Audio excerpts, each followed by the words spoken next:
কি লোকের জামা তুমি কাচতে আমাকে দিয়েছো, একটা টাকাও থাকে না মোটে। আমি কেচে নাও জামা প্যান্ট।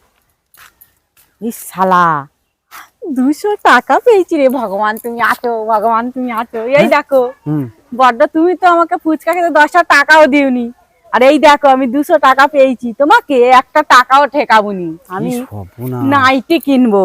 শালা জীবনে 10 টাকা ফুচকা খেতে দিইনি, আজের আমার প্যান্ট থেকে শালা 200 টাকা নিয়ে নেবে। শালা যে কোনো একটা উপায় বার করতেই হবে। এই দেখো টাকা পেয়েছি আমি, এই দেখো টাকা। ওই টাকাটা নিউনি, খরচা করুনি জানো কেন? আরে তোমার বাবা না সুগারের ওষুধ কিনতে দিয়েছিল 200 টাকা। হ্যাঁ হ্যাঁ, আমার বাবার টাকা আমি মানি ব্যাগে রাখতে ভুলে গেছি আর প্যান্টের পকেটে রেখে দিয়েছি, ওই জন্য প্যান্টের পকেটেই রয়ে গেছে।